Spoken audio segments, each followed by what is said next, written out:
एखन अहाँ सुनि रहल छी लदनियासँ माँ म्यूजिक के भक्तिमय प्रस्तुति।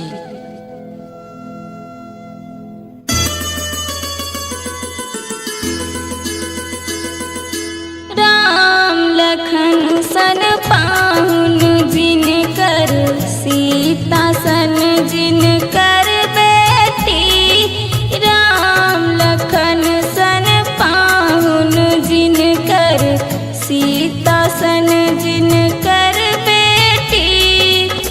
सोना सन भारत आंगन में चमकै छी मिथिला मोती। राम लखन सन पाहुन जिनकर सीता सन जिनकर बेटी।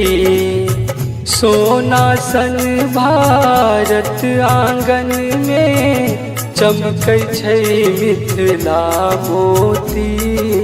राम लखन सन पाहुन जिनकर सीता सन जिनकर बेटी।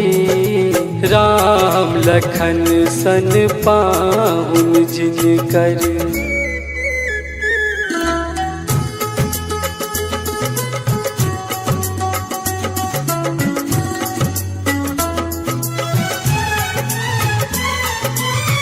तात जनक सन ज्ञानी जग में अनुसुया सन माय भेली।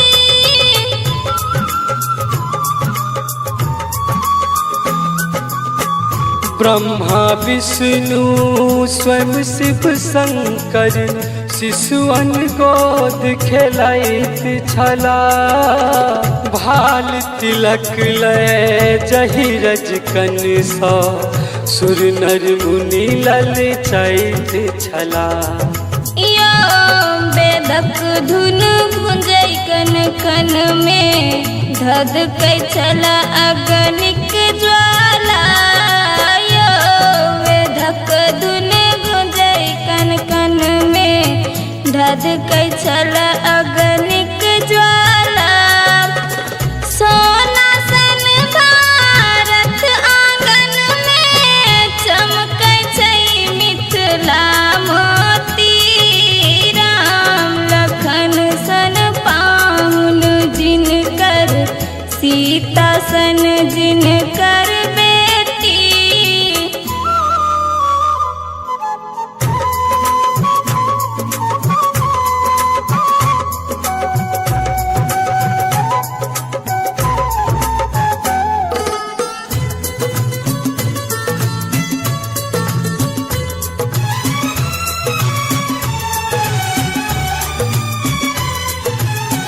राजा बलि सन दानी जग में भिक्षा लेल भगवान एला।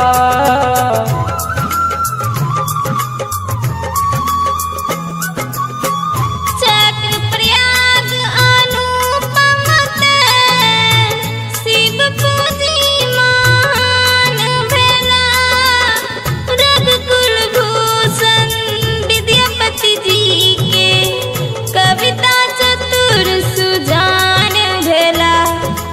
मर्यादा छै कुल इनके पट तै पर पहिर पीरा धोती। मर्यादा छै कुल इनके पट तै पर पहिर पीरा धोती। सोना सन भारत आंगन में चमकै छै मिथिला मोती। राम लखन सन पाहुन जिनकर सीता सन जिनकर बेटी। राम लखन सन पाहुन जिनकर।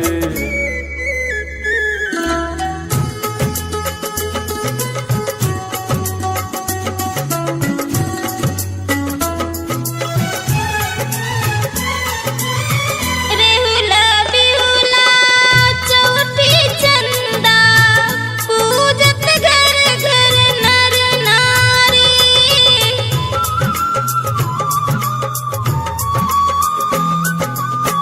नवरात्रि अच्छी रात को जगरा कखन लागत सोमवारी मकर सलोना सपता विपता जितिया पावन बड़ भारी शाम चौके बभर दुतिया अर्पण जगमग छठ दिया बाती सोना सन भारत आंगन में चमकै मिथिला मोती राम लखन सन पाहुन जिनकर सीता सन जिनकर बेटी राम लखन सन पाहुन जिनकर सीता सन जिनकर बेटी